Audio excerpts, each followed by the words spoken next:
স্বাগত জানাই খবর 24 এর পর্দায়।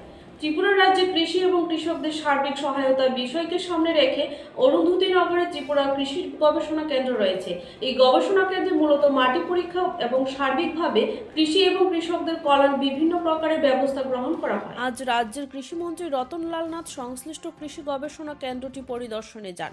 এই পরিদর্শনকালে দপ্তরের সচিব অপূর্ব রায়, অধিকর্তা শরদিন্দু চৌধুরী প্রমুখদের সাথে নিয়ে মন্ত্রী শ্রীনাথ গবেষণা কেন্দ্র সহ সয়েল টেস্টিং কেন্দ্রের বিভিন্ন বিষয়গুলো ঘুরে দেখেন এবং বিভিন্ন স্তরের কর্মীদের সাথে কথা বলেন।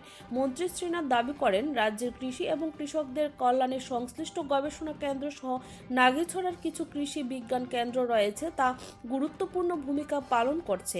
মন্ত্রী আরও দাবি করেন, কৃষিমন্ত্রী হিসেবে দায়িত্ব গ্রহণ করার পর বিভিন্ন কারণে অরুন্ধতী নগরীর এই কৃষি গবেষণা কেন্দ্র আসতে পারেনি, তবে আগামী কিছুদিনের মধ্যে আবার মন্ত্রী সংশ্লিষ্ট গবেষণা কেন্দ্রটি সফর করে বাকি বিষয়গুলো সম্পর্কেও তথ্য সংগ্রহ করার চেষ্টা করবেন বলে আজ দাবি করেছেন কৃষিমন্ত্রী। পাশাপাশি রতনলাল নাথ দাবি করেছেন, এই সময়ের মধ্যে সংশ্লিষ্ট কৃষি গবেষণাগারের মধ্য দিয়ে মাটি পরীক্ষা সহ বিভিন্ন প্রকারের বীজ এবং দানা শস্যগুলোর পরীক্ষা নিরীক্ষার মধ্য দিয়ে রাজ্যের কৃষি এক অন্য মাত্রার দিকে অগ্রসর হচ্ছে। এটা অরুন্ধতী নগর রাজ্যের কৃষি গবেষণা কেন্দ্র। আমাদের কৃষি দপ্তরের অধীনে দুইটি গবেষণা কেন্দ্র আছে। একটা হলো কৃষি গবেষণা কেন্দ্র, যেটা অরুন্ধতী নগর, আরেকটা আছে হর্টি রিসার্চ সেন্টার, যেটা নাগিছড়া। এটা হলো মূল দুইটা গবেষণা কেন্দ্র, যেখানে নিয়ে রিসার্চ করা হয়। এই জায়গাটা শুধু কৃষি সংক্রান্ত, মানে সবজি না। নাগিছড়া হলো সবজি, ফল, এসব জিনিস।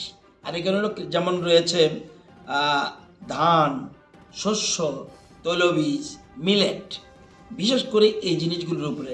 যেমন 32 ধরনের ধান আছে। 32 ধরনের ধানের এরা ট্রায়াল করেছে। এই ধানটার মধ্যে কোন ধান আমাদের রাজ্যের জন্য স্যুট করবে, বেশি ফলন হবে এবং পোকামাকড় থেকে আক্রান্ত কম হবে, এগুলি এখানকার রিসার্চ থেকে ঠিক করে। আমি ঠিক করি না। এখানে আমাদের সেক্রেটারি থাকতে পারে, আমি মন্ত্রী থাকতে পারি, ডাইরেক্টর থাকতে পারে।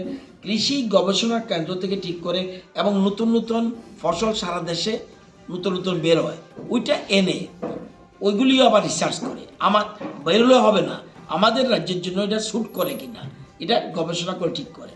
তো এখানে 32 ধরনের ধানের ট্রায়াল দিয়েছে। এর মধ্যে খুব সাকসেসফুল হয়েছে কালীখাসা, হরিনারায়ণ, সুগন্ধ